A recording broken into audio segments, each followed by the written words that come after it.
And we're back this week. This is Half Hour Henshin, episode 88. As always, I am one of your hosts, Sleepy Witch, joined by... DJ Azure, the 2.5D here, TalkTuber. And we're back. We had a little bit of a break. Yep, I was in Vegas because I got bullied by my friends because I'm sure, as everyone knows, like despite me still being able to record a couple of times, I went to Japan 3 times, but I never visited my friends that moved to Vegas once in the 4 years since they moved there. But the fact that is, yeah, so they were bullying me for the fact that I went to Japan 3 times within a year, but haven't visited them once within 4. You know what? I would bully you too at that point. You know, yeah, I'd be a little annoyed. But hey, it happens. Yeah, like it was also really funny too because they like when the night they bullied me, they were like saying, "Oh yeah, you should totally it's like you went to Japan 3 times and haven't visited us once. How could you?" Like it was a joke. And then I basically just like said, I have the time. I'm still unemployed. Yeah, I can make that trip. And then jobs and stuff. And then they're like, wait, it was a joke. I'm like, I'm coming. So amazing. I basically spent the middle of the week last week there. So it was great because I basically left right before EDC because I am not an EDC person, but you know, it was just really funny, just me just showing up out of nowhere essentially. Yeah. Man, we are just going to basically talk about 2 episodes each basically this week. Mm-hmm. We got the last Legend episode, which in kind of the fashion that I assumed, you know, Legend, you know, realized something was wrong and was like, I'm gonna do this on my own, so he attacks Hotaro. Yeah. It was like, you know, just a cute episode where it's like, yeah, I'm gonna help you no matter what, and you know, just yeah. And there was just so much fighting in this episode. There's just like this week and next week was just a lot of fights, but there was some like this week and last week there was just like endless amounts of CG. Like holy crap! Like we have the Gokigen meteor, which is just like a massive meteor chemi. I'm like Yep. I also think it's still really funny that like regardless of what happened, like Butler cannot just be like, yes, I am just Kaijiki, like he can't even pretend or whatever, because I love how at the beginning of the episode Hotaru's mom was like, oh Kaijiki, you know, you look really nice, like, and he's like, oh no, actually and fucking Rene has to like get in the way, like no, shut the fuck up. yeah. But yeah, we had a nice little like choreographed fight with and also Legend that Arc 1 versus suit they Gotchard. did, the corrupted Arc 1 suit after like, you know, he basically uses Ammonite and the Ashra arm to get the meteor.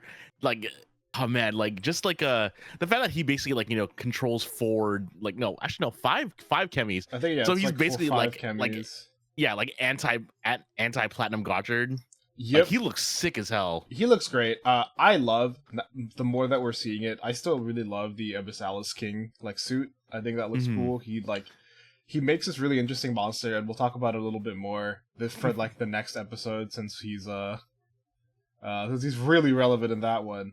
But all of the stuff here is cool. I really liked seeing Hotaro and Quartz interact. If there was one part about this episode, the fact that, you know, he's doubting whether everything and he just goes to like a random it looks like he's inside a school to like take a shower in the gems, and it's like, is this really the location you had to choose? Yeah, he just says, it's like, what are you doing? I always take a gem bath whenever I'm about to fight.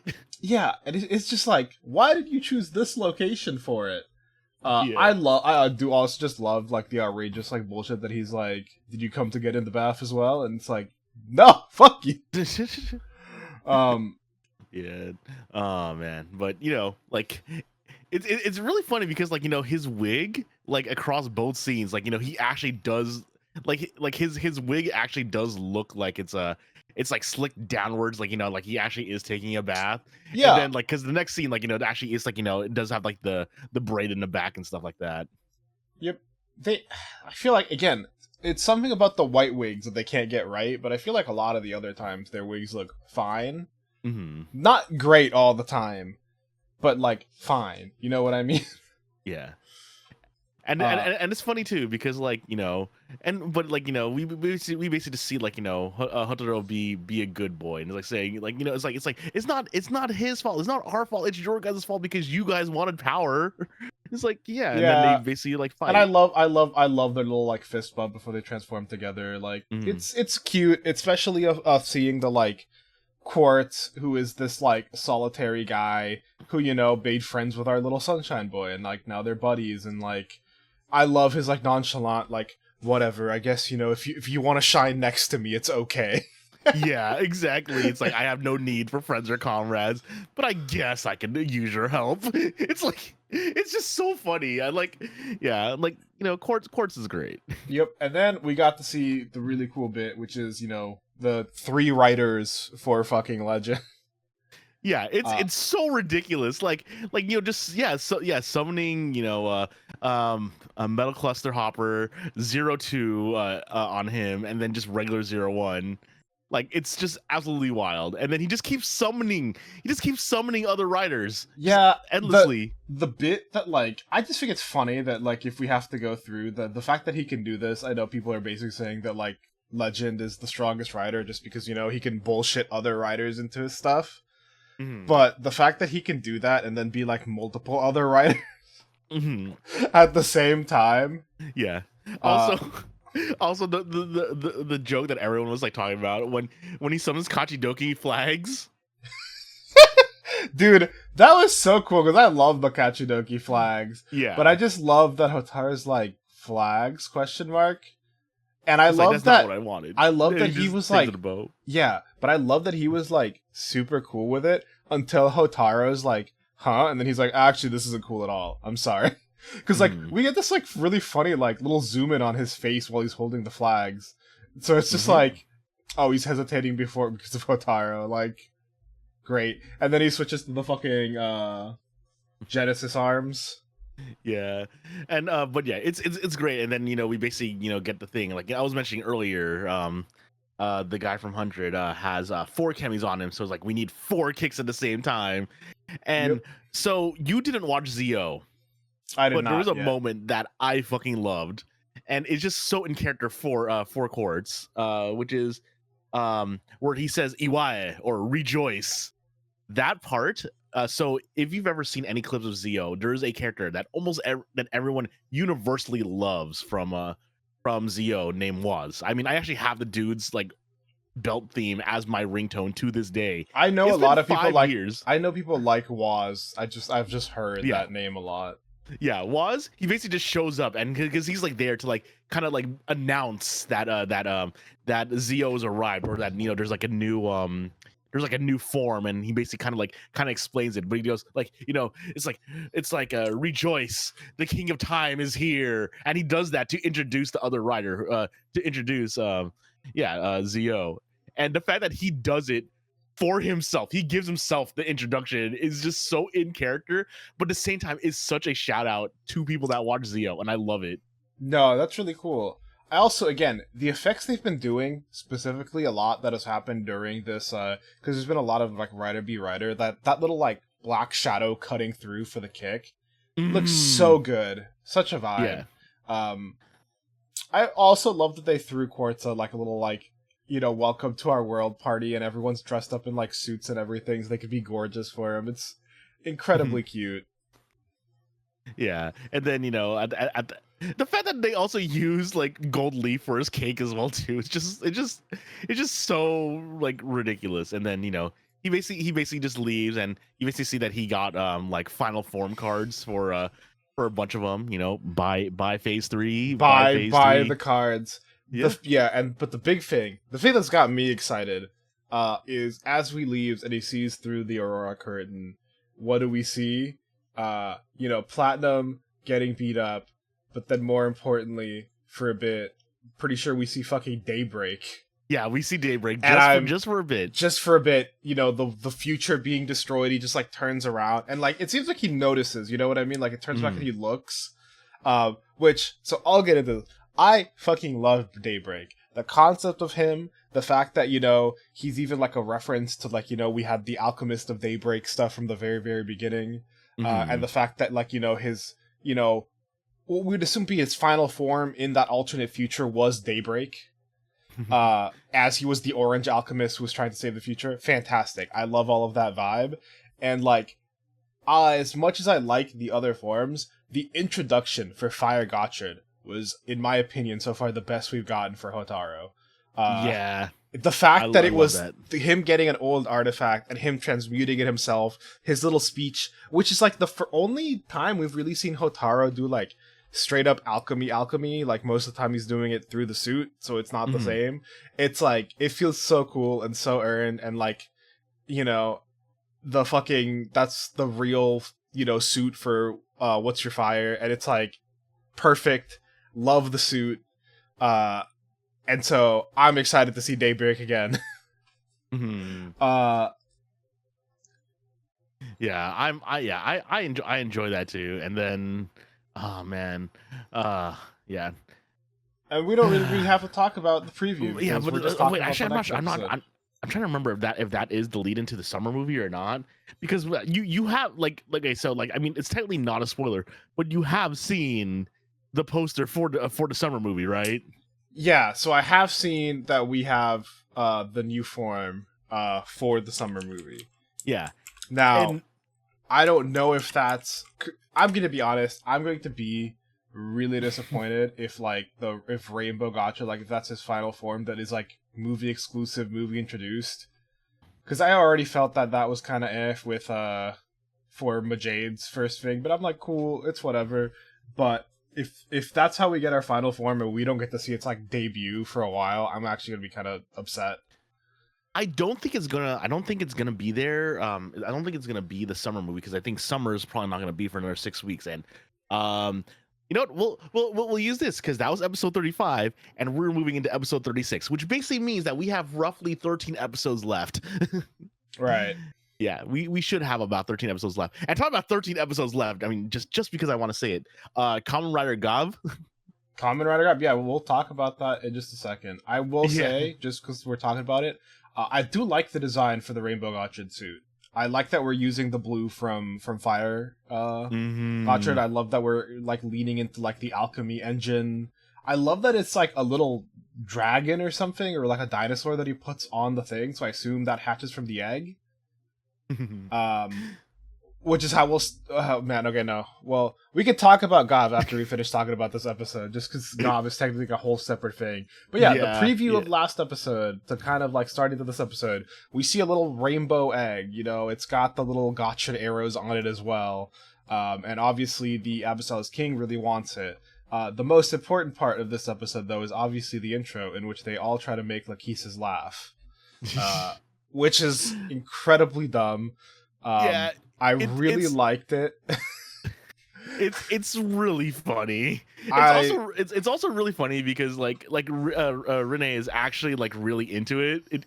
Renee and oh god, I forget what Senpai's name is because I only remember the computer is called Isaac. Yeah. But they are really into it. They have like a routine ready. Yeah, which is great. Fantastic. But honestly, like, comedy like that does seem like it'd be something that Rin is just like randomly into. Yeah.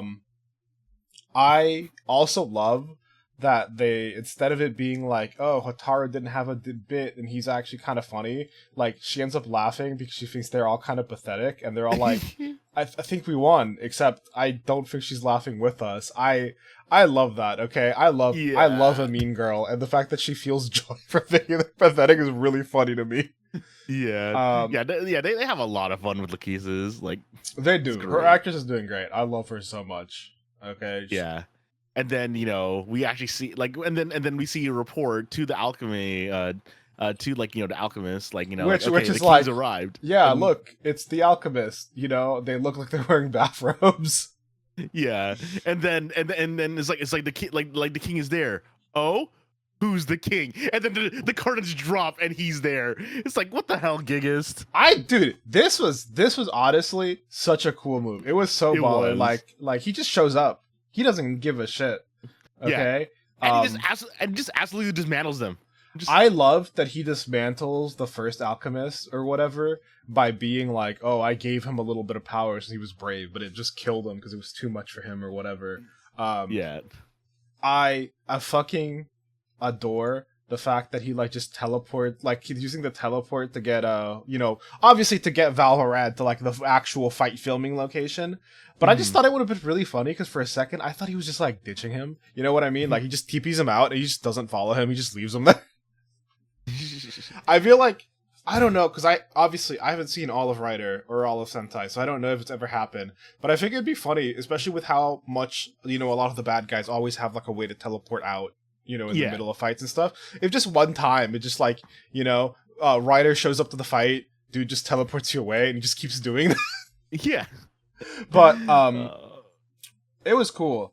I also love that they like integrated it with like, look, at the restaurant they're all learning about the Alchemist of Daybreak fighting like the Demon King, and this was Gigi's, and we're seeing like the little storybook versions, which I think are cute. Yeah, and it's like suspiciously like the modern day. It's like suspiciously like modern day Hotaro with like the alchemist cooks food, and Hopper 1 is there, and he has and Hopper 1 is in the book. I love how none of them mentioned like, hey, that guy has a Hopper 1 too. Yeah, it's hilarious. But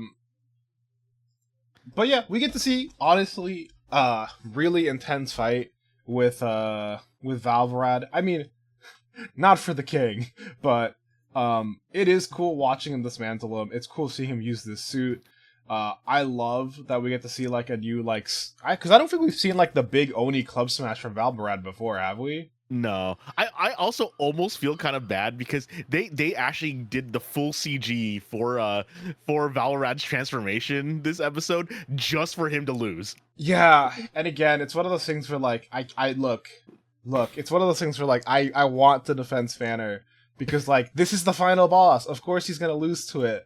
But it just sucks that they don't ever use him more. It feels like, this is something I think I did see someone like complain about this a little on Twitter or whatever. But it also feels like at some point Spanner just kind of stopped interacting with Hotaro as much, and I feel like in the same way that he stopped fighting as much because he just didn't fight as much other just random chemis and stuff. So he just didn't win as much. Yeah, which is kind of funny because Lachesis is interacting with him more right now. Yeah, incredibly funny. To be fair, that would have been my bit. I think if they wanted that Lachesis to laugh, they just needed to bring fucking Spanner over and like scold him or like just do something to him, and I think she would have laughed. But he gets fucking destroyed. Exactly, because Gigas is just teleporting everywhere. He's like, I am transcendental. Like it's like I am omniscient. Like he is literally a god. Like yep. Yeah, and the Hades King is a god. And I love the bit where he's like, it's time for me to go get Hotaro, and you see fucking Klothos like, are you gonna kill him? Like hesitating, and I'm like, oh, it's cute. She likes him. She's his friend. The power of friendship is here. She's hesitating, bro. I fucking love this next scene. Yeah, the fucking shopping at the supermarket. But before that though, like you were mentioning earlier, remember how like the first alchemist got hit by the Hades King flame and just died? Yeah. Yep. The fact that it's actually also surprising though, like Spanner may have lost, but he still survived something that killed someone that's supposedly higher up than him. Yep, and the fact that he does also mention that, like, oh, you've been hit by my flame and survived, which means that, like, oh, well, now we know where Spanner's power comes from, too. Yep. But, I love that Hotaro just randomly finds Time Lord in an avocado pit. That's cute. But also just the bit that, like, oh, we keep cutting through every once in a while to the little, like, I don't know what it's called. The raffle. The raffle. The raffle lottery. Man, this scene was so trippy. Like I was mentioning earlier, there's a lot of camera trickery, like CG in these last two episodes, and this scene alone, where it's like showing him being shifted through space time, is insane. And I love it because again, we're using CG to show things that we couldn't use with practical effects. You know what I mean? Yeah. Because like all the fighting and stuff is still happening with suits and them like beating each other up. It's just that like the locations and everything keep changing. And again, I love how this is executed. They keep focusing on the raffle machine and like being like menacing, like you don't know why. And then you get that like last fucking thing where the raffle machine stands completely still as the whole world fucking tilts around it, and Hotaru just gets like phased to the rooftop. Yeah. Oh man, I'm trying to remember. Actually, wait, isn't there like a shot in the opening that does have that has like the two worlds like that? I can't remember. In the opening, I don't remember off the top of my head. I may be confusing it with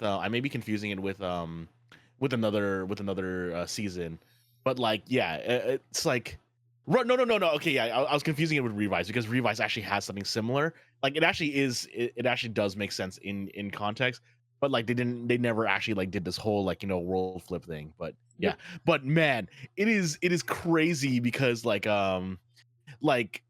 Gigas is just messing with him through space time. It's like wait I forgot you've read JoJo Part 4, right? I'm caught up with all of JoJo.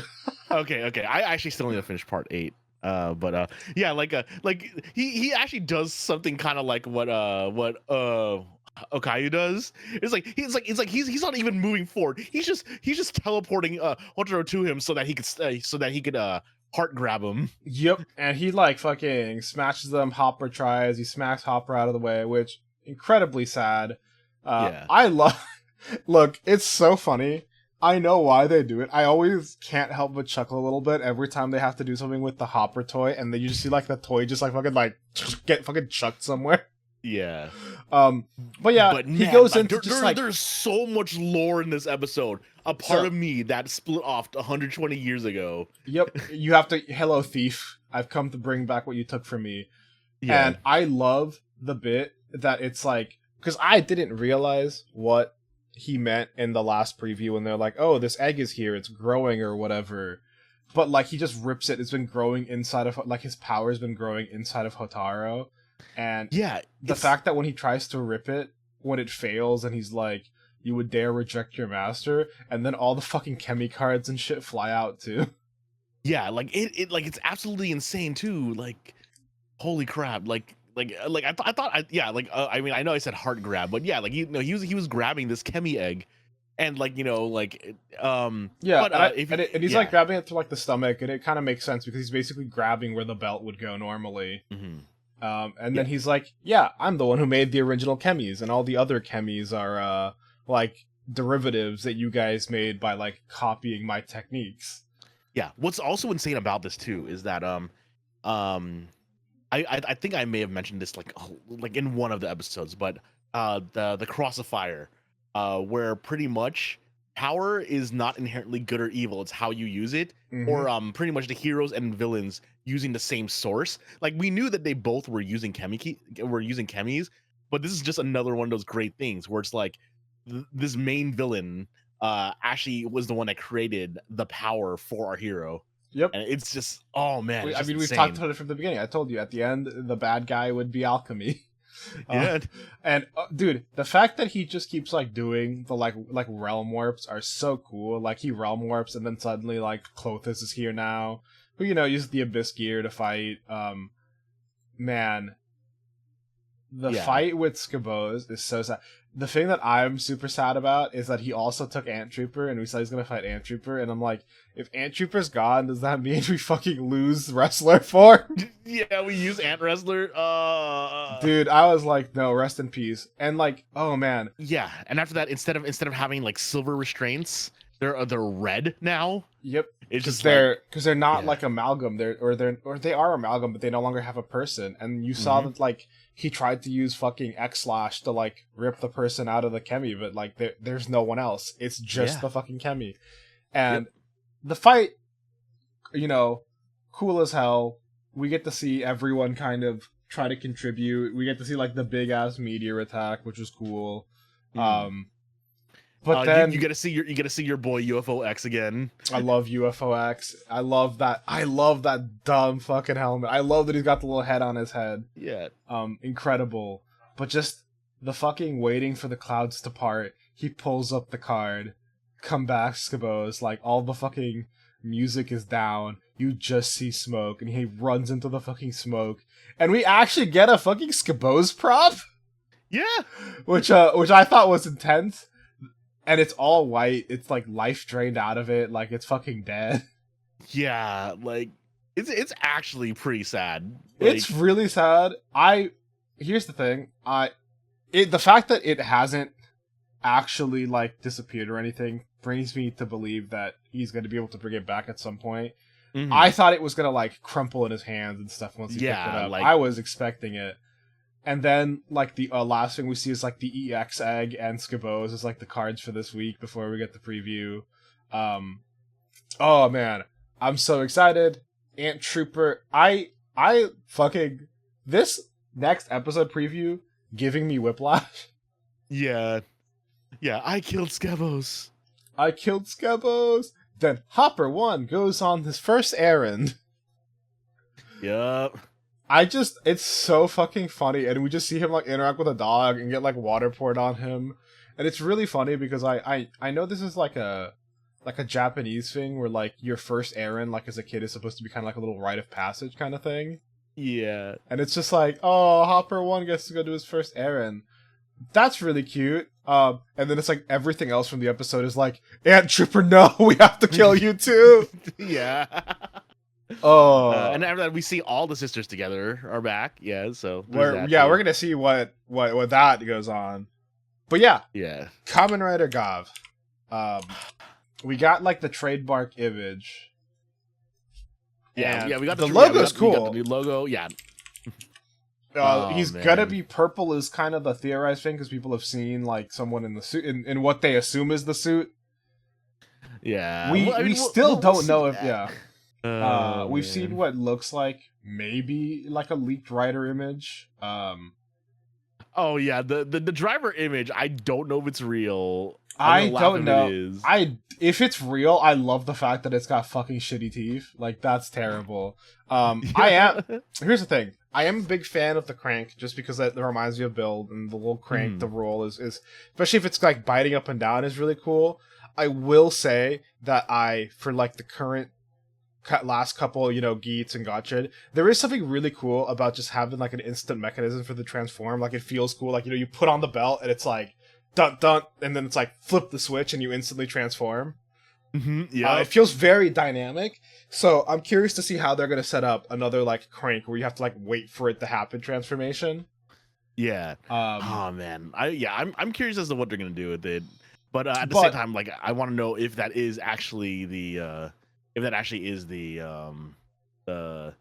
actual prop or the actual toy for it. Yeah, we're gonna find out. I mean, it's we know it's like Gav, it's like biting. I think it's like snacks or like fruit gummies or something. It's the gimmick, which is cool. I kind of like that. I kind of like that a little more than cards on just like a general basis because it's like just let me buy. You know what I mean? Like, don't make me gotcha pull for things. Yeah. Oh man. No. Like what I am laughing though is that what everyone was saying. I'm not sure if you've seen the commercials, but everyone's like saying, "Oh wait. The kid from the Kamen Rider Gummies commercials is like I think of age for being a full-fledged rider, right?" like it's like I know it probably wouldn't happen, but there's so many jokes about that. I'm like saying, dude, that would be amazing if Kamen Rider from the Gummy became kid. a rider. No, yeah. Or a gummy theme rider. Yeah, and I kind of hope that if they're going to do like a gummy thing, I kind of want them to look like the little toys to look kind of like the squash jellies.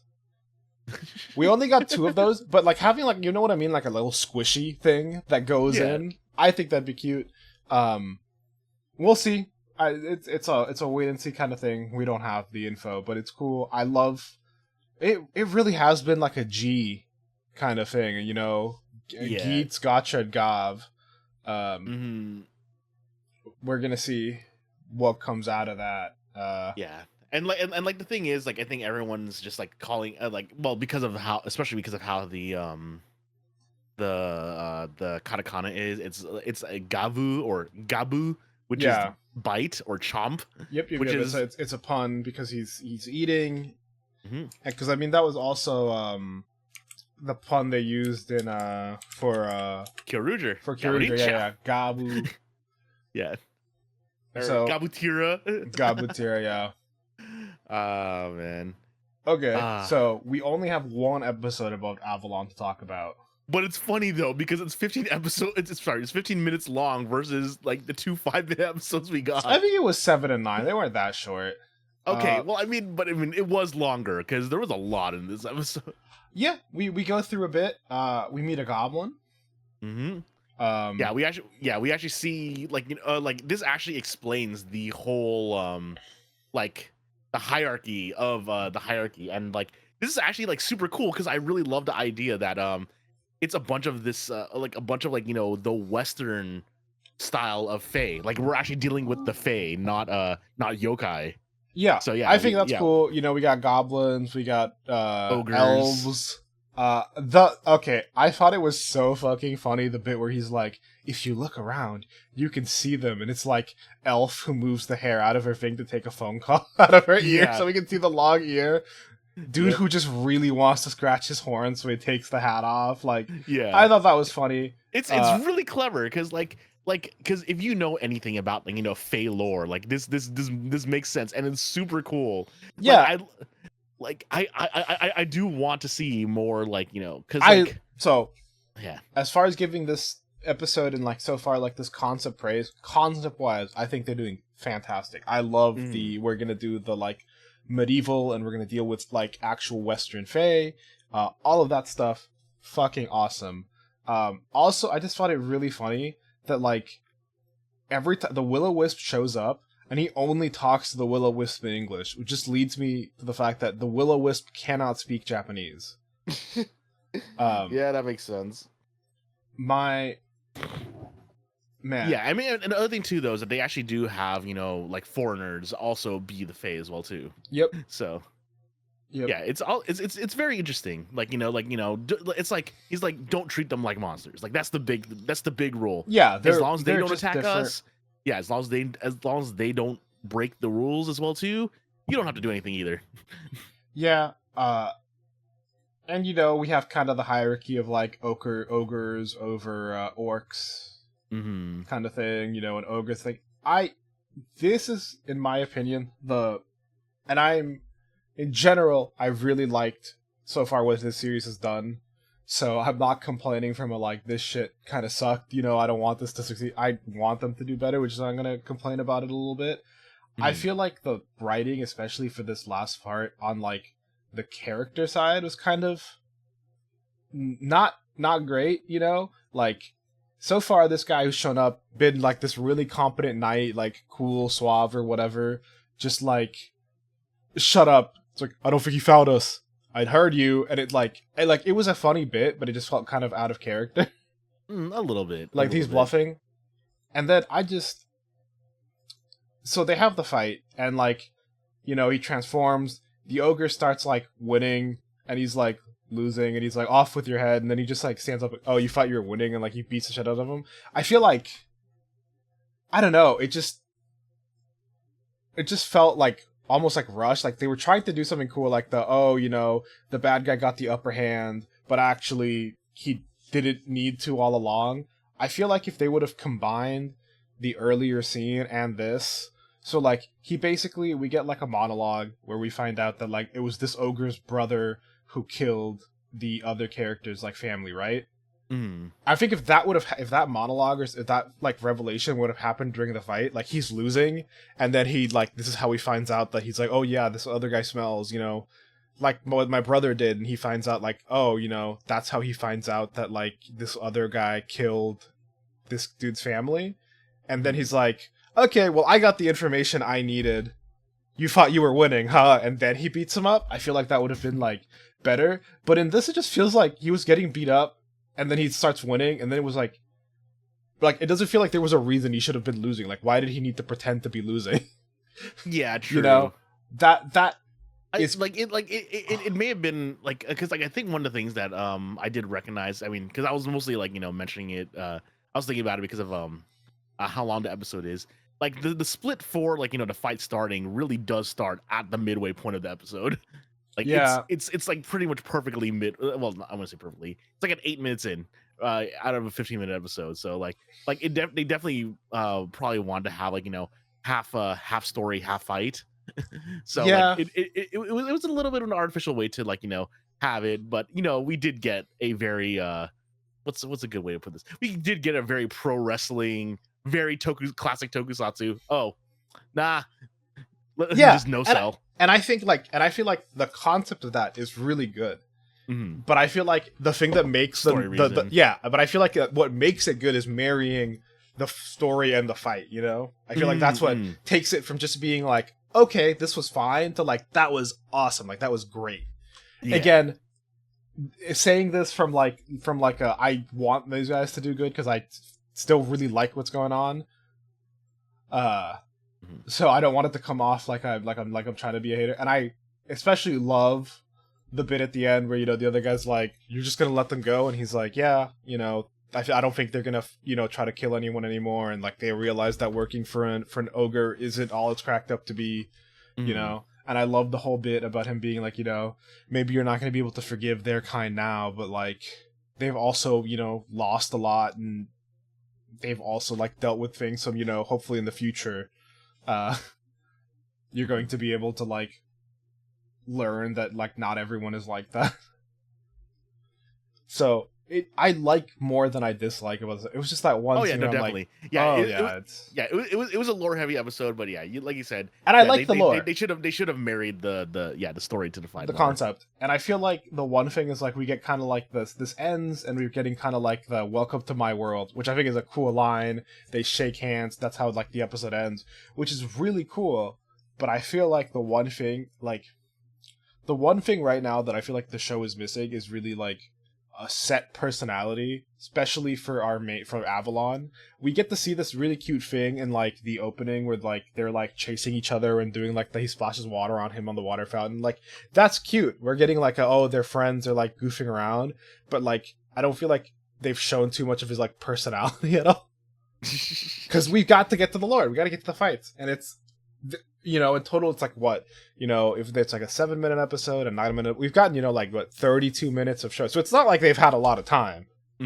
So I'm hoping that's what we see more of in the future. Like I want to see him like built up as a character instead of just that's the main guy who turns into the guy and fights. Yeah. But speaking about the guy who turns into the guy and fights, we got 2 Boon Boon episodes to talk about.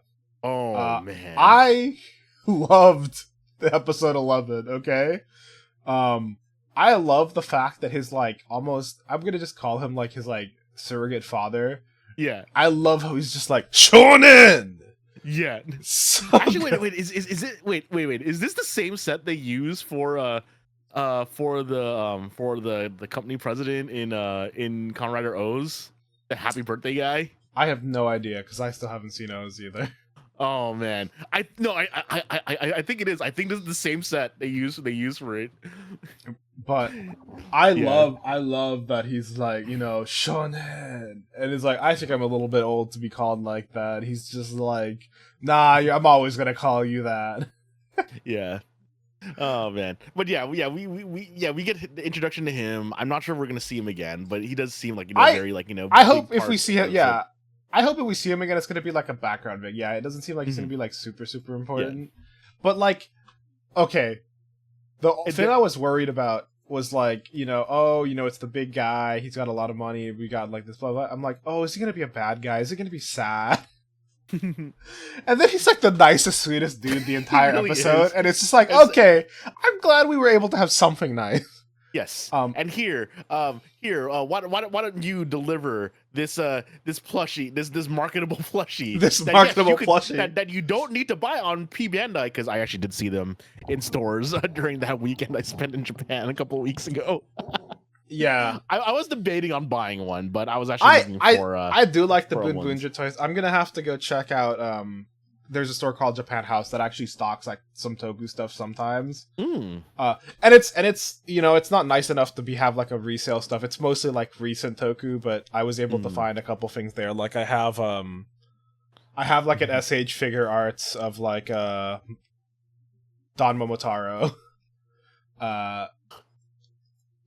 because it's like, you know, that's the boy. I gotta get the one SH Figure Arts that I own that wasn't a gift.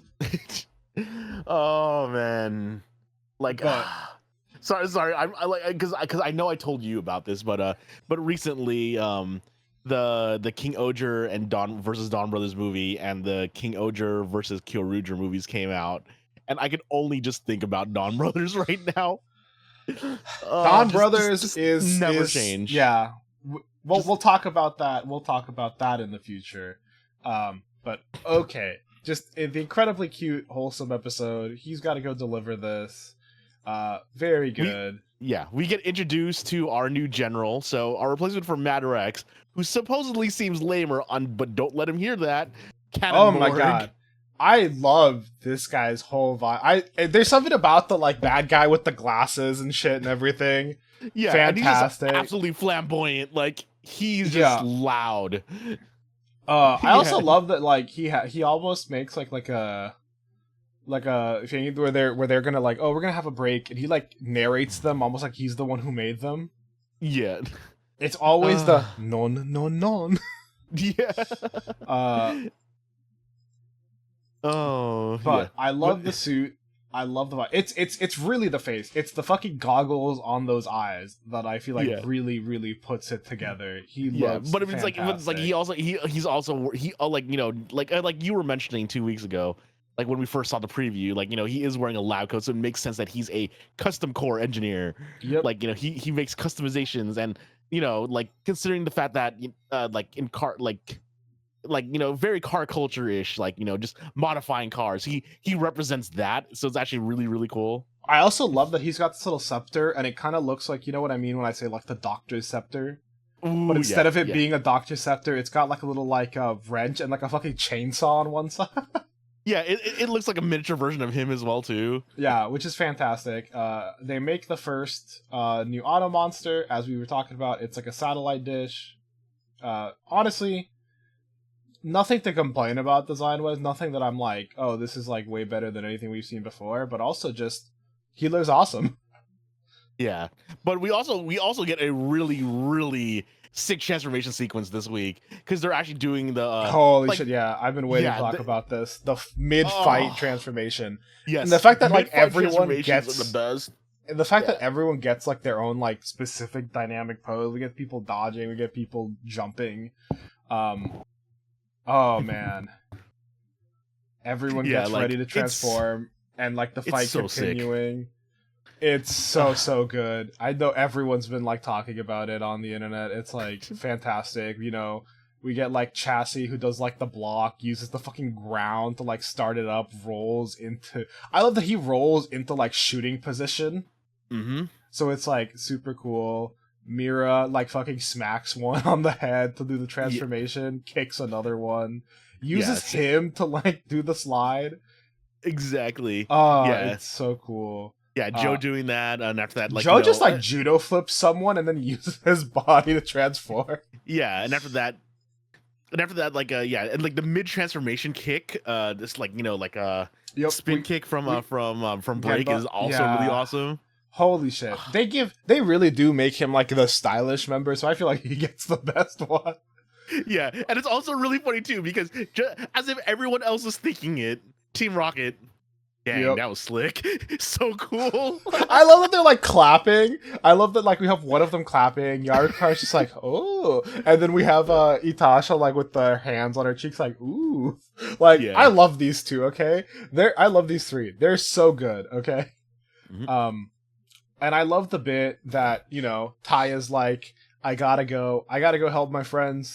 Sorry, Dad, I can't make the delivery. Which I thought, okay, this was the other cliche. Like, he can't make the delivery, so like this guy's gonna be disappointed. Like, I thought you were being more responsible, kind of thing. And it's like, no, it's just like, oh, I trust you. If you need to do something, I bet it's something really important. So like, so you can just go. And it's just like, actually, that's so wholesome. It really is. And the fact that he's got him saved on his phone as my boy. Yeah. This entire bit, it was just like, Taya has a really good like surrogate father figure. Yeah. And then we get, I feel like the bit, you know, we get the first modification, this is like the new like upgrade for the fights. Mad Rex was like someone who came out and fought himself, and this guy like upgrades the monsters. Yep. Which again, I love the Team Rocket. Like, hey, Tasha, did you set that up? That wasn't me. How'd he do that then? Yeah. Could it be the custom chief? Yeah. And it's great too because like we basically see that that they're being controlled, they're being brainwashed by these antennas and just mashing the buttons. Like it's like, yes, kids, you should also mash the buttons on your toy too. Yeah, what I really liked about this was the fact that okay, so 3 of them get caught. So it's Genba versus 3 at first, and again, Genba, just because I feel like they've chosen that he's like the stylish one, honestly holds his own pretty well considering. And then Taya shows up to save the day, and the only thing funnier would have been if he would have like shown up and just like run one of them over. Yeah, I thought that was gonna happen for a bit. But we also get a cool running transformation. He gets stopped by the others, and we get like a 2v3 fight. And I do love the bit that like, yeah, dude, Break is kind of like the fancier one, and Ty is obviously like the leader in the red, but that doesn't mean they can just like win a numbers disadvantageous fight. All the other Rangers are just as strong, And we can see like, again, such good choreographed fights, great jumps, great dodges. Genba trying to hold Chassis back, but it's like still not enough. I do love that fucking Taya finally comments on the fact that Mira uses her fucking sword run. You're not supposed to hold it that way. But yeah, we find out that if you fucking spam the 2 different changers, they like short out signals. Yeah. And they just spam it. It's like you hear boom boom boom boom boom boom and like for like a minute and a half straight. Yep. Fantastic, honestly. And then we get a finisher. Honestly, once all of them were like together, it was just like cool, we just one shot this dude, who cares.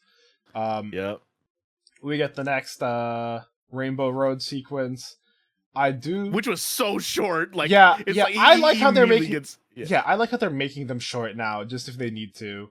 Yep. I like that this one was just him like being like turning around, being like, ha ha, yeah, it just fucking gets run off the road by himself. Like they don't even do anything, he just falls off. Exactly. And then we get a flaming sword ending, but Cannonborg says he's gonna take control. So kind of like Mad Rex. He is our current villain. Yep. I do also love the bit. I didn't get to talk about this. I love the bit that for some of these fucking scenes, they're like, all right, the greatest CG technique known to man, also known as setting our real ass prop on fire.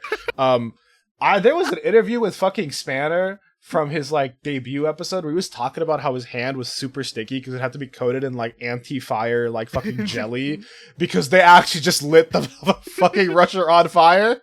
And I'm like, honestly, fucking fantastic. Yeah. I love this. This is great. I love fucking seeing our little fucking Team Rocket prostating between these guys, but he's being like, brace yourself, I'm gonna make you guys stronger. And I love the fact that he delivered the plushie as Boon Red, and the little kid's like, it's a Boon Booninger, really?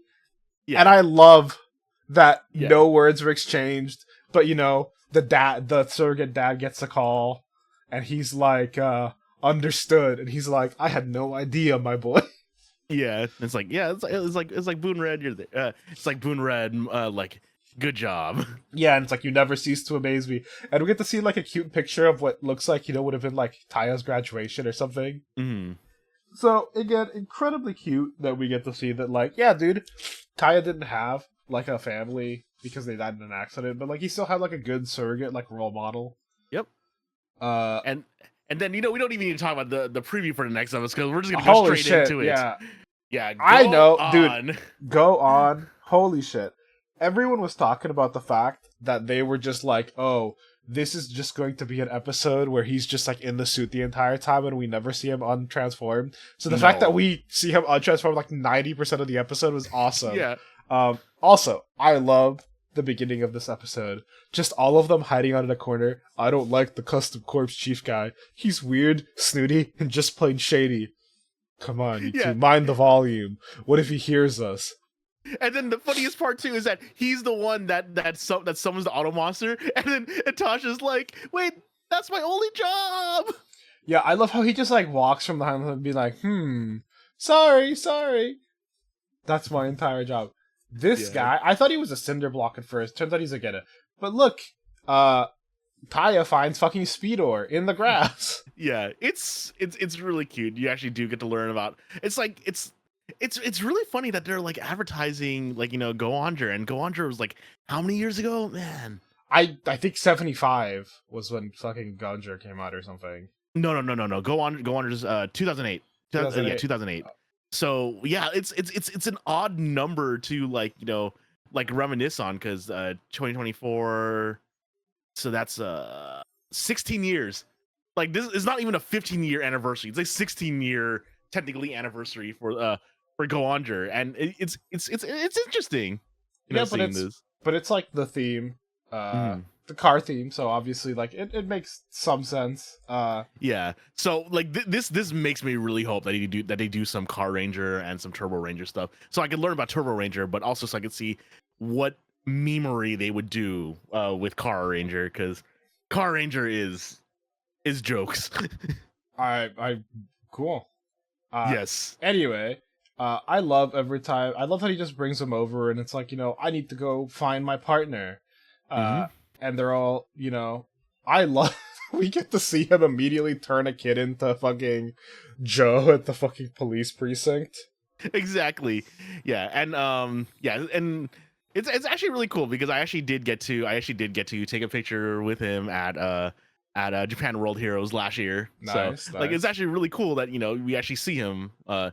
It's also really I'm not sure if you see him, but he is actually like a very, very active YouTuber. I did not know he was a YouTuber. I know that from what I heard, he's obviously like a really big lover of Sentai, and he would have come back at any point. And I've seen a bunch of the stuff that like they've posted of him doing like the dance and everything. Yeah, for the extra stuff. It's very cute. Yeah, he does a lot. He does collab a lot with other toku actors. What else is there that he does? Like if you've ever watched an anime and you've seen like the Japanese YouTuber or like streamer type that's like always has the camera out, always making everything for content. That is literally how he was at Japan World Heroes. It was awesome. Like, every single fan interaction he was taking a video of. It's like he basically did the pose so many times that weekend. Like, he did his transformation pose so many times that weekend. It was awesome. And he's so stylish with it too, because the Go phone actually can eject the engine soul. He would constantly just eject it and just catch it with one hand, like almost effortlessly. Like, he was the coolest. He was so cool that weekend. No, that sounds fucking awesome. And the fact that he kept doing it, like, I love that kind of energy. It's always cool seeing people who like love this as much as we do, Yeah, and then it's like but yeah, like we actually get to see pretty much the essence of Sosuke, which is just that he is Mach speed everything. He just goes full force for everything. So it's like, say, I'm gonna go find his this kid's mom. Flips a coin, and it's like, wait, you're gonna find him based off of luck. 3 seconds later, found him. Yep. And we get this again. The choreography lately has honestly just been on point. The beginning fight with the 4 Boon-Boongers and just like the little grunts is so good. We get so many good Chassis throws up the blaster in the air to like do a flip and catch it. We get a fucking breakdance thing from him as well, into an immediately like spinning around shooting everyone. Yeah, we get to see a back to back freaking break. Like, I just love how break does a hook kick. Yep. It's like a hook kick, and it's like, say, wait, that it was like, oh, he hit him with his thigh. That doesn't seem wait. Did he just hook him to the ground and just keep going? Yep. It's so good. And then we get to see like fucking Tire fucking flip Mira on to do like a fucking backflip spin kick and then bring down the sword. Like, oh, these fights have honestly just been so good. And honestly, like, I could just go play by play on them because they're just that enjoyable. Yeah, but you know, but just fast forwarding to them falling for the gimmick of the monster of the week. You know, these ghetto, which are basically like very disciplined. Yet you have to have discipline to wear these. It's like the manly thing to do. It's 1,000-ton. I love that it's a 1,000-ton ghetto. I love that they just look so dumb on top of their fucking Boon Boonja shoes. Yeah, very cute.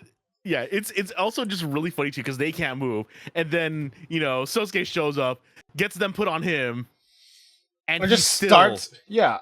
So it's just the fact that like Sosuke can canonically lift up 50 tons with each leg. Yeah, exactly. Even if not fast. And then also calling Taya Boom Boom Red instead of just Boon Red. Yeah, it's great. So I also love that we're getting some sort of lore from like because I know it's like what they're from like Machine World or something, the Go engines, and Mr. Custom Chief Dude knows something about them. He's like, oh, it's the guy from before. I think he's from Machine World. At the end of the episode, it's like, But my favorite bit, and I hope they always do this for like future stuff as well, is the fact that they use like obviously they use like a new intro to his transformation and stuff, but even now when they do his like roll call part and everything, they use like the old footage. Yeah, it's so sick. Especially because you can like see the like, okay, here's like the old footage like next to like the new HD of the era. Like honestly, it's just so cool. Yeah, it's like don't just mindlessly walk forward. He's gonna get you with his geta. Oh wait, are those 100? And then he just keeps walking forward. And you know, Speedor picks him up, and look, you know, we've talked about it. The CG mech fights are like not the favorite, but it was really fucking funny watching them CG mech fight this time. Yeah, like it was insane. Like first of all, seeing Speedor on the Rainbow Road was cool.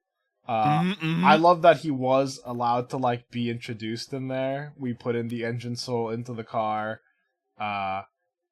And he just like, you know, shows us the speed. He runs around fucking Yaru car and gives him a kick. I forgot that he was the bottom of the mech, so when the legs came out, I was like, what the fuck? Did not expect those to be there.